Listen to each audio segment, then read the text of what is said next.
All right, what up, y'all? Love it when I get to do a shoe that we just don't get to do a lot of alternatives. I mean, my whole wall is covered with Jordans, man, but that's just the way sneaker culture is. Um, we kind of lean heavily into Jordan because it's the foundation of sneaker culture. Even though you could say Puma is the foundation with hip hop and breakdancing and b-boying, the same. But Sean Kemp, Rayman, some other Reebok athletes wore the Kamikaze 2. But the Kamikaze 2 is a bit lower than the Kamikaze, and there's considerable differences. But I want you guys to see this box and the detail on that box. This is a very nice box from Reebok, man. Really nice box. But the most important aspect is that $79.99. This is a retro shoe. The shoe's been around for over 25 years, since the 90s. I'm going to read the label, but that's important because maybe there's no air in the shoe and no cool Nike tech, but Reebok had Hexalite. And that Hexalite cushioning you could see underfoot. My college team actually wore a version of these, San Diego City College, and I played in 95, 96, 97, and we wore Reebok. And they were pretty comfortable, man, even though most of the dudes on the team ripped their shoes up intentionally so they could wear Jordan 11s. You can't blame them for that. But I wore my shoes the whole year. I didn't start. I came off the bench, so I wasn't going to be able to get away with what those dudes would get away with, and I didn't even try. But I liked Reebok. I actually dropped 20-something odd pounds preparing for my sophomore season, and then I got hurt. But I liked Reebok. It wasn't bad, man. It was a good basketball shoe. But here's the thing. Look at the suede on this joint. $80. And that's a nice suede. The leather is just kind of like a polyurethane. It's not that great, but it feels just as good as anything that Jordan Brand's making. And then you have that embroidery back at the back. And all of these shoes reminded me of the Emmitt Smith. So, man,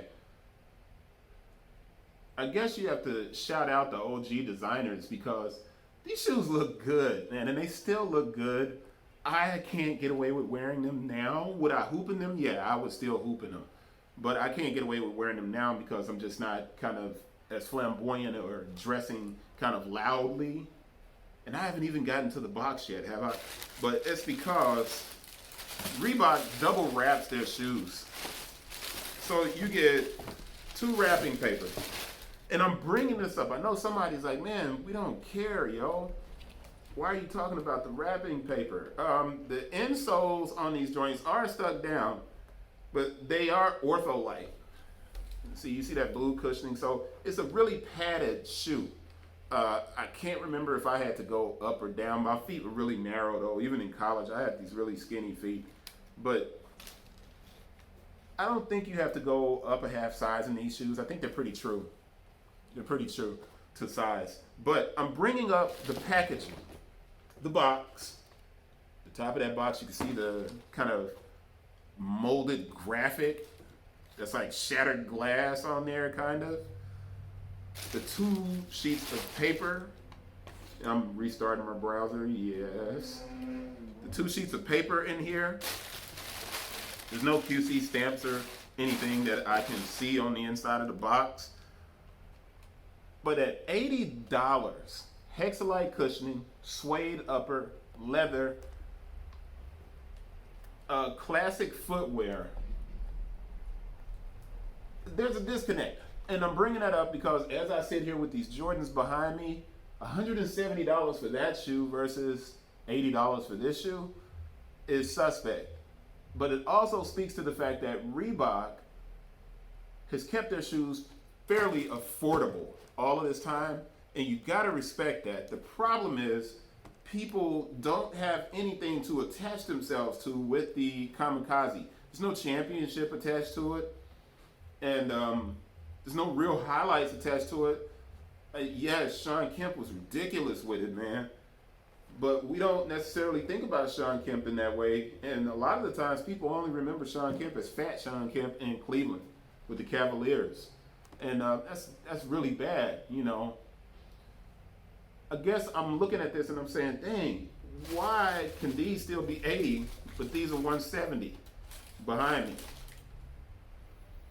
Legacy is worth an additional $100. Legacy. That's crazy. Think about that. That's crazy. All right. But I love the fact that we get to do a Reebok.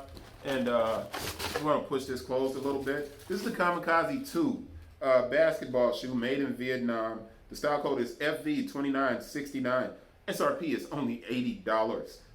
Don't think anybody's bootlegging these, but I will give you the UPC for this 9.5. The 9.5, 191-534, 394-939. Now, that 9.5, I want to see, you do have the style code on the tongue. You have 059503, which is a number that I'm not sure of what it is and what it represents in regard to the shoe that's on here. But you don't have the UPC on here.